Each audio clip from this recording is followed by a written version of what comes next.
नमस्कार साथियों, जैसा कि सभी जानते हैं कि 7 फरवरी 2020 को एक बहुत ही दुखद घटना हुई है। उत्तराखंड में एक ग्लेशियर जो है वो पिघली और बहुत तेज़ी से वहाँ पर बाढ़ आ गया। अगर ये बाढ़ देखें कहाँ पर आया है तो उत्तराखंड में आया है। उत्तराखंड में एक डिस्ट्रिक्ट है चमोली, जो कि वहाँ का एक बहुत बड़ा शहर है। वहाँ पर ये बाढ़ आई और बहुत तेज़ी से हिट किया और काफ़ी लोग इसमें नुकसान हो गया। कुछ लोगों की मृत्यु भी बताई गई और बहुत सारे लोग घायल भी इसमें बताए जा रहे हैं। और ये जो बाढ़ आया है ये एक धौली गंगा रिवर है उसमें आया है, तो इसके बारे में थोड़ा सा डिस्कस करेंगे क्या बातें थी। एक समाचार पत्र ने भी इसके बारे में छापा है कि Uttarakhand glacier burst, live update, 7 bodies recovered, 170 यानी 170 लोग जो हैं उसमें मिसिंग बताए गए थे कल तक। और ये एक एवलांचे था। एवलांचे मतलब कि जो बर्फ़बारी होती है, जब बर्फ़ पिघल कर बहुत तेज़ी से ग्लेशियर पिघल करके गिरते हैं तो उसको एवलांचे बोलते हैं। तो ये घटना वहाँ पर हुई है। और ये घटना होते ही जो फ्रांस के प्रधानमंत्री हैं इमैनुअल मैक्रो जी, उन्होंने कमेंट किया है। यहाँ पे एक पेपर ने लिखा है कि उत्तराखंड डिज़ास्टर, फ्रेंच प्रेसिडेंट यानी फ्रांस के राष्ट्रपति, प्रधानमंत्री ने राष्ट्रपति Emmanuel Macron expresses solidarity with India. क्योंकि ट्विटर पर प्रधानमंत्री जी ने एक कमेंट किया था। उन्होंने लिखा था कि I am constantly monitoring the unfortunate situation in Uttarakhand, यानी उत्तराखंड में जो एक दुखद घटना हुई, अनफॉर्चुनेट घटना हुई है, उसको हम देख रहे हैं, मॉनिटर कर रहे हैं। इंडिया स्टैंड्स, भारत जो है उत्तराखंड के साथ खड़ा हुआ है। पूरा जो नेशन है वो प्रे करता है कि सभी लोग सेफ रहें। Have been continuously speaking to senior authorities, यानी वो सीनियर अथॉरिटीज के साथ संबंध बनाए हुए हैं, अपडेट्स वगैरह ले रहे हैं। एनडीआरएफ डिप्लॉय कर दी गई है। रेस्क्यू वर्क जो है, बचाव कार्य वो चल रहे हैं। और रिलीफ ऑपरेशन यानी कि एक बहुत तेज़ी से ऑपरेशन चलाया जा रहा है कि लोगों को सुविधा मिल सके, रिलीफ मिल सके। इस पर फ्रांस के राष्ट्रपति इमैनुअल मैक्रो जी ने कमेंट किया था, France expresses it's full solidarity with India, यानी फ्रांस जो है अपनी पूरी जो सॉलिडेरिटी है, जो निष्ठा है, जो एक सहयोग है, वो इंडिया के साथ बनाएगा। आफ्टर ए ग्लेशियर बर्स्ट इन दी, यानी जो ग्लेशियर बर्स्ट हुआ है, फूटा है, बम्बार्डमेंट हुई है in Uttarakhand province, leading to the disappearance of over 100 people, यानी 100 से ज़्यादा पीपल, यानी 150 पीपल लगभग जो डिसअपियर हुए हैं। Our thoughts are with them and their families, यानी हम उनके साथ हैं और उनकी फैमिली के साथ हैं। ये मैक्रो जी ने कमेंट किया था।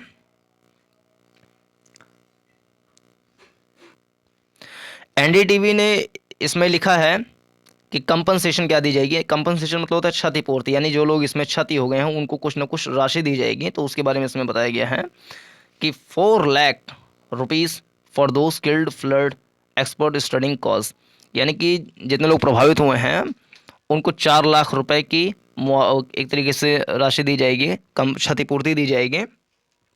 और जो एक्सपर्ट्स हैं वो इसके बारे में अध्ययन कर रहे हैं कि आखिर ये हुआ कैसे है। अगर इसके बारे में थोड़ी सी बात करें तो जो बर्फ़ वगैरह पिघलती है उसका मेन कारण होता है क्लाइमेट चेंज। और क्लाइमेट चेंज होता है, जो उद्योग लगे होते हैं, इंडस्ट्रीज़ लगे होते हैं, जो अर्बनाइजेशन बहुत ज़्यादा मात्रा में होता है, जो बहुत ज़्यादा मात्रा में पॉल्यूशन होता है, उन सब कारणों से जो है क्लाइमेट चेंज होता है। क्योंकि कार्बन एमिशन बहुत ज़्यादा होता है, कार्बन की मात्रा बहुत ज़्यादा उत्सर्जित होती है, जिससे वायुमंडल बहुत ज़्यादा गर्म हो जाता है। क्योंकि कार्बन डाइऑक्साइड वगैरह जो होते हैं वो एक तरीके से सूर्य की जो गर्मी होती है, जो तप होता है, सूर्यातप होता है, आइसोलेशन होता है, इंसुलेशन जो होता है, उसको बहुत ज़्यादा मात्रा में कंज्यूम कर लेते हैं, इकट्ठा कर लेते हैं, जिससे वायुमंडल बहुत ज़्यादा गर्म हो जाता है। और वायुमंडल जब गर्म होता है तो ग्लेशियर्स वगैरह पिघलने लगते हैं। जैसे पिछले दिनों एक रिपोर्ट आई थी, the cryosphere general, the cryosphere journal की एक खबर आई थी, खोज आई थी, या कहें कि शोध आई थी। उसमें पाया गया था कि 1994 से 2017 के बीच में करीब 28 ट्रिलियन बर्फ जो है वो पृथ्वी ने खो दी है। इसके अलावा वर्ष 1990 में अगर बर्फ़ पिघलने की दर देखें तो 1990 में 0.8 ट्रिलियन टन बर्फ़ जो है वो हर साल पिघल जाया करती थी। और 2017 में जो कार्बन एमिशन की दर बढ़ गई है उसके कारण से 1.3 ट्रिलियन टन बर्फ़ हर साल पिघल रही है। तो ये बर्फ़ जब ज़्यादा पिघलेंगे तो नदियों में बाढ़ आएगा, तो आम जनमानस को बहुत ज़्यादा नुकसान होगा। जो वहाँ पे बहुउद्देशीय परियोजनाएं बनाई जाती हैं, मल्टी मॉडल प्रोजेक्ट्स बनाए जाते हैं, मल्टीपर्पज़ प्रोजेक्ट बनाए जाते हैं, वो भी उससे नुकसान हो जाता है और बहुत सारे लोगों का भी नुकसान होता है, बहुत सारे लोगों की उसमें मृत्यु हो जाती है, तो आम जनमानस को उसमें नुकसान होता है। तो ये घटना भारत के उत्तराखंड में राज्य में हुई है। उत्तराखंड देख सकते हैं यहाँ मैप में, ये है, यह है उत्तराखंड, और उत्तराखंड की जो राजधानी है वो है देहरादून। और ये जो घटना हुई है वो देखा जाए तो अगर इस क्षेत्र में देखेंगे तो यहाँ पर धौली गंगा बहती है। चमोली डिस्ट्रिक्ट जो है यहीं पर है, अभी एक मैप में देख लेंगे, चमोली डिस्ट्रिक्ट यहाँ पर है।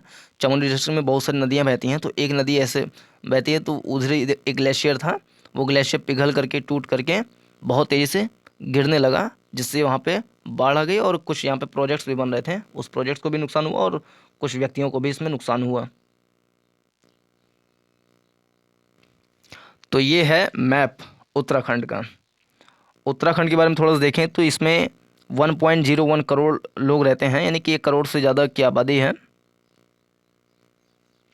यहाँ आप देख सकते हैं। और इसकी जो कैपिटल है, यानी कि जो राजधानी है, the winter capital of Uttarakhand is Dehradun, यानी कि ठंडी के सीजन में जो है देहरादून यहाँ की राजधानी होती है।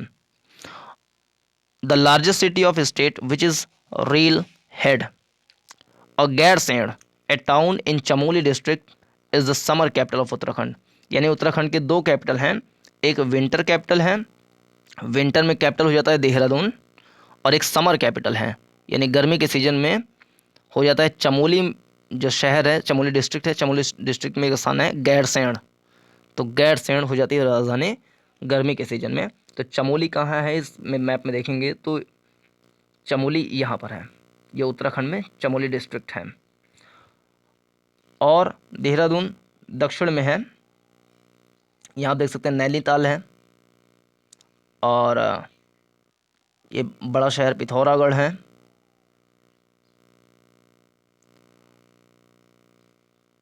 और यहाँ पर हरिद्वार है, और देहरादून यहाँ पर है हरियाणा बॉर्डर के पास। तो देखा जाए तो देहरादून थोड़ा सा दूर भी है, अगर किसी को पिथौरागढ़ से देहरादून आना हो तो दूर है, चमोली से यहाँ आना हो तो दूर पड़ेगा, इधर से अगर नैनीताल से जाना पड़ेगा तो दूर पड़ेगा, तो राजधानी थोड़ी सी दूर पड़ जाती है। खैर ये जो राजधानी होती है ये ठंडे के सीजन में होती है, विंटर सीजन में, समर सीजन में स्थानांतरित कर दिया जाता है, क्योंकि गर्मी में यहाँ बहुत ज़्यादा गर्मी जब पड़ने लगती है तो गैरसैंण यहाँ पे स्थानांतरित कर दिया जाता है चमोली डिस्ट्रिक्ट में, यहाँ पर राजधानी बना दी जाती है। खैर इसी चमोली डिस्ट्रिक्ट में ये बाढ़ आई है, उसके बारे में देखते हैं। ये जो बाढ़ आई है वो ग्लेशियर के बर्स्ट होने की वजह से हुई है, तो पता ही उत्तराखंड के चमोली में, इसको एवलांचे बोलते हैं, इस प्रकार की जो घटना होती है उसको एवलांचे बोलते हैं। इसके कारण से मैसिव फ्लैश फ्लडिंग हुई है, बहुत तेज़ी से बाढ़ आई है अलकनंदा और धौलीगंगा रिवर में, धौलीगंगा और अलकनंदा नदी में इस प्रकार की बाढ़ देखी गई है।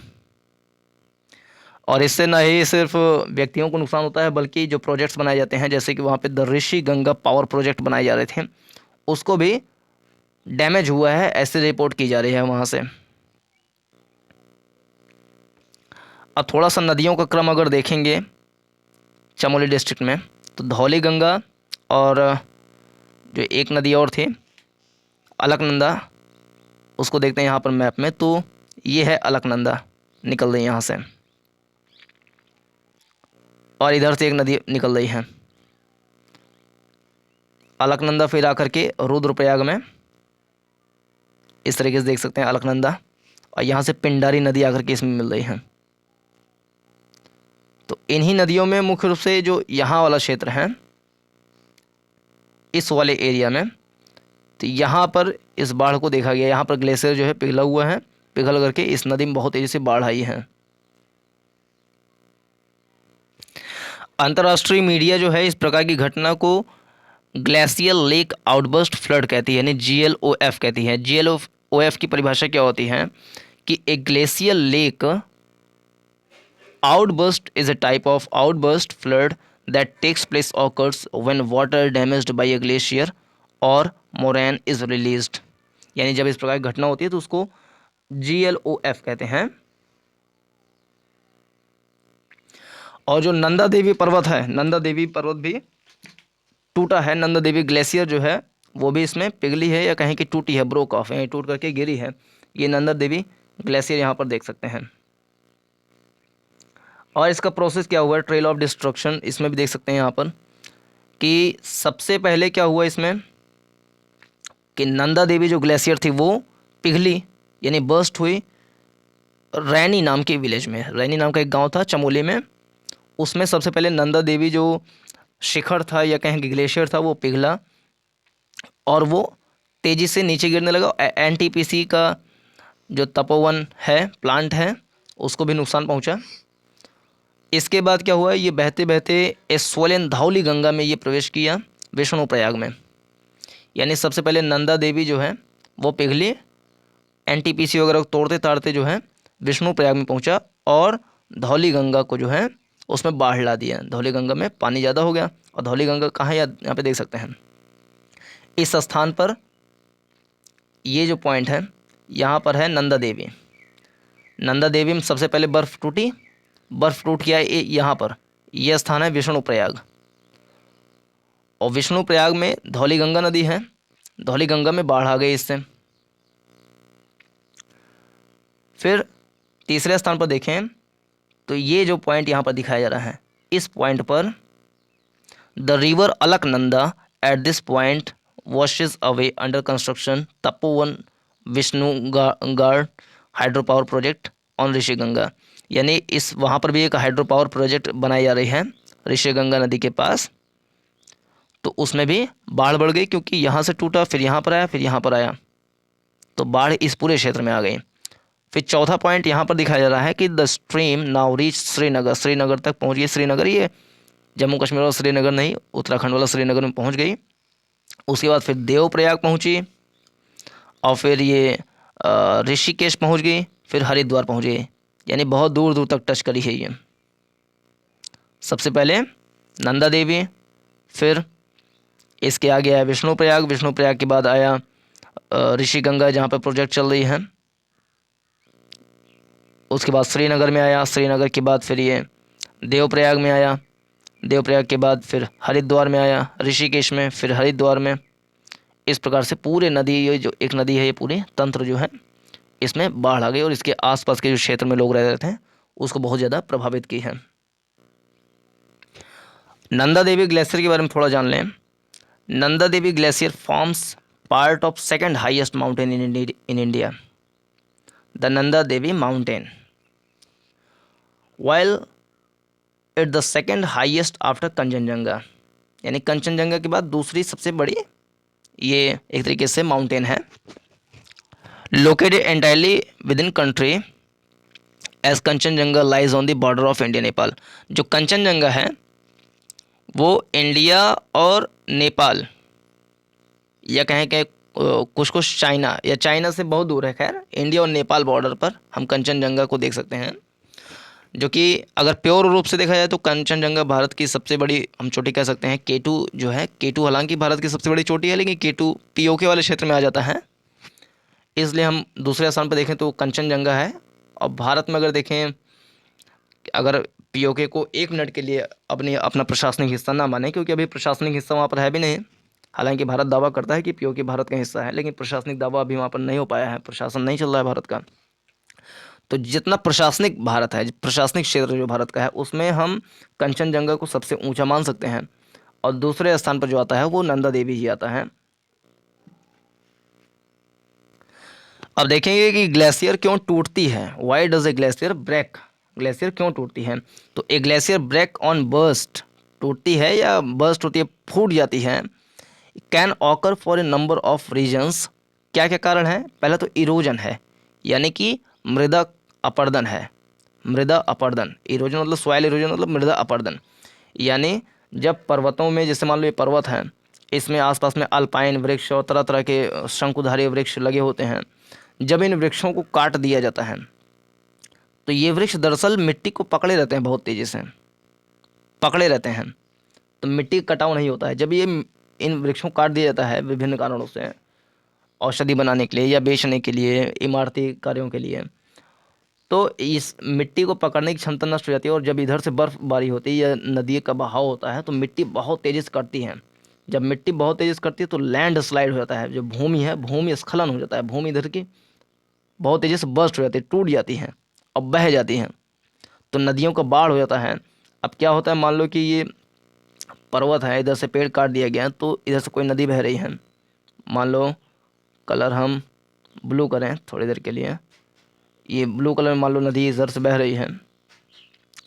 अब बहुत ज़्यादा मात्रा में जो अवसाद है वो इस नदी में आ जाएगा। अब नदी का तल मान लो ये है, इसमें आराम से बह रही थी नदी, अब इतना मात्रा में अगर अवसाद भर जाएगा तो नदी का लेवल जो पहले इतना था वो लेवल बढ़ जाएगा। अब भूमि का लेवल ये था, नदी का लेवल पहले ये था, लेकिन अभी नदी का लेवल भूमि के लेवल से भी ऊपर चला गया यहाँ पर, तो आसपास क्षेत्र में बहुत तेज़ी से बाढ़ आ जाएगा।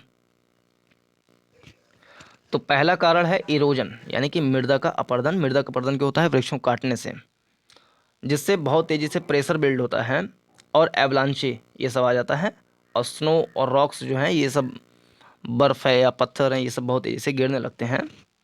एंड ऑल्सो एन अर्थक्वेक, यानी अर्थक्वेक की वजह से भी जो बर्फ़ है वो टूटती है, क्योंकि जैसे मान लो ये पहाड़ है, नीचे से बहुत तेज़ी से हलचल हुई, तो हलचल हुई तो पूरा हिल जाएगा, हिल जाएगा तो ऊपर के कुछ टुकड़े जो हैं हो सकते हैं जो कमज़ोर टुकड़े हों वो बहुत तेज़ी से नीचे गिरने लगें और नदियों में बाढ़ आ जाए। तो बर्फ़ इस वजह से भी टूट सकती है, क्योंकि नीचे से कुछ कह लें कि भौगोलिक हलचल हुई है या भूकंप वगैरह आया है। तो इन सब कारणों से जो ग्लेशियर हैं वो टूट जाते हैं।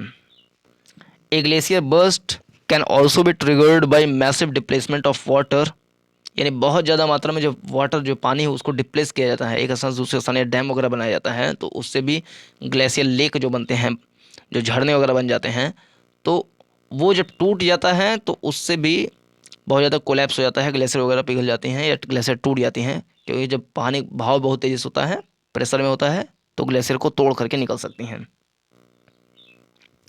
द इकोनॉमिक टाइम्स का एक खबर है, उसने 2019 में एक उत्तराखंड फ्लड के बारे में बताया है कि 2019 का एक स्टडी है, एक अध्ययन है, जिस अध्ययन में ये बताया गया था कि हिमालय का जो ग्लेशियर है वो मेल्ट कर रहा है, पिघल रहा है बहुत तेज़ी से, अलार्मिंग स्पीड से, यानी अलार्म करते हुए, मतलब कि ये चीज़ बता रहा है, संकेत कर रहा है कि ग्लेशियर पिघल रहे हैं बहुत तेज़ी से, क्लाइमेट परिवर्तन हो रहा है, तो बर्फ़ की पिघलने की दर जो तेज़ हो रही है उस पर कैसे लगाम लगाया जाए। तो 2019 में ये स्टडी आई थी।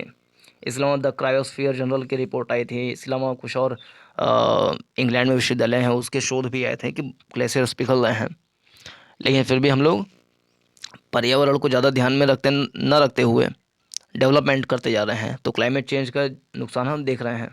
हालांकि भारत जो पेरिस एग्रीमेंट है उसका पालन कर रहा है, बहुत सारे रीन्यूएबल एनर्जी पे काम कर रहा है, लेकिन फिर भी अन्य देश जैसे चाइना है या अमेरिका है, तो ये देश बहुत ज़्यादा कार्बन एमिट करते हैं, जिसके कारण से ग्लेशियर वगैरह पिघलते हैं, क्लाइमेट चेंज होता है।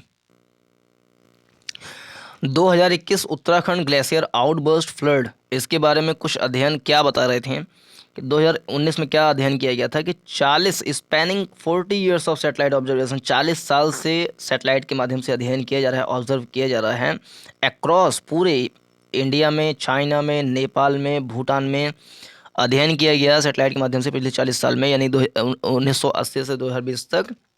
और वो इंडिकेट करता है, बताता है कि क्लाइमेट चेंज जो है, जलवायु परिवर्तन जो है वो हिमालय ग्लेशियर्स को ईट कर रहा है, खाता जा रहा है, ख़त्म होता जा रहा है। रिसर्चर्स भी ऐसा कहते हैं, जैसा कि द क्रायोस्फीयर जर्नल में प्रकाशित एक शोध में पाया गया था कि 1994 और 2017 के बीच में पृथ्वी ने 28 ट्रिलियन बर्फ खो दी है। इसके अलावा 1990 में जो हर साल 0.8 ट्रिलियन बर्फ पिघलती थी, वो 2017 में बढ़ करके 1.3 ट्रिलियन टन बर्फ पिघलने की दर बढ़ गई है। वातावरण जो है वो हर दशक में हर साल जो है 0.26 डिग्री सेल्सियस वो बढ़ जाता है, और महासागरों का जो तापमान है वो हर साल 0.12 डिग्री सेल्सियस बढ़ जाता है। तो तापमान जब बढ़ेगा तो ग्लेशियर्स वगैरह पिघलेंगे ही।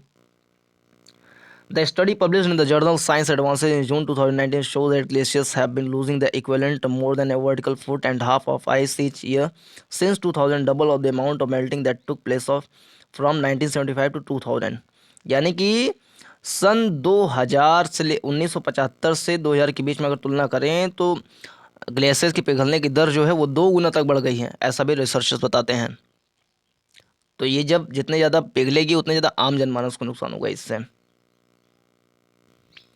2021 उत्तराखंड ग्लेशियर आउटबर्स्ट के जो फ्लड आया है इसके बारे में अंजल प्रकाश जी ने बताया है कि this looks very much like a climate change event, यानी कि ये पूरी तरीके से एक जलवायु परिवर्तन की घटना जैसी ही दिखाई दे रही है।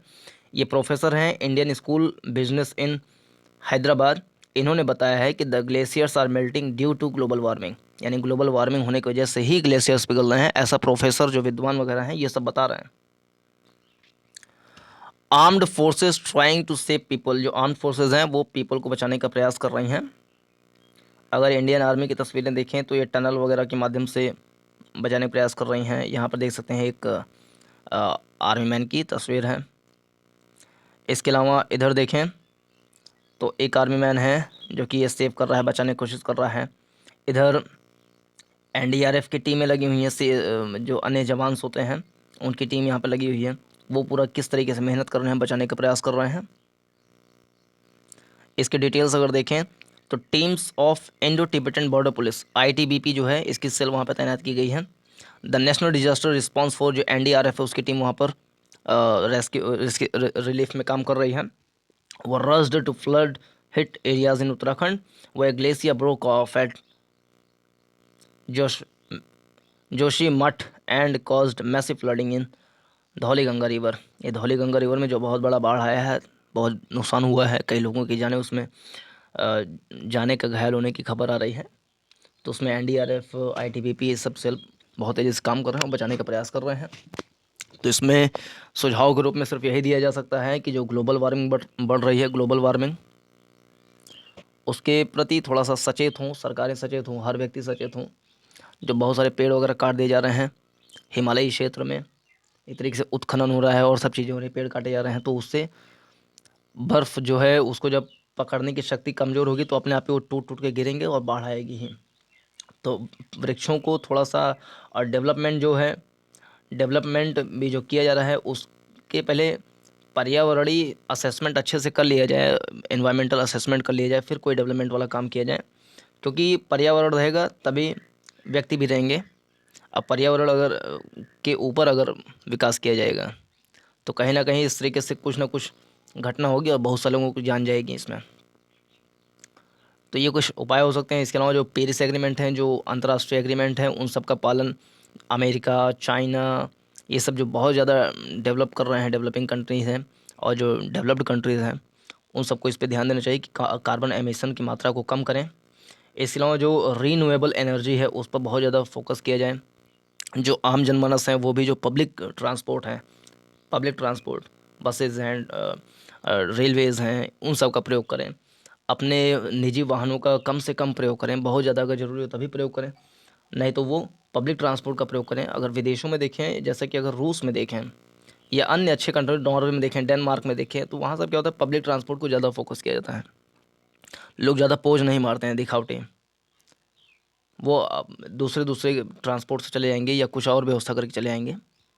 तो यही व्यवस्था भारत में भी करना चाहिए ताकि इस प्रकार के जो आउटबर्स्ट हो रहे हैं, जो ग्लेशियर्स पिघल रहे हैं, उसकी मात्रा को कम किया जा सके। तो in this video I think इतना इज़ वेरी एनफ। नमस्कार।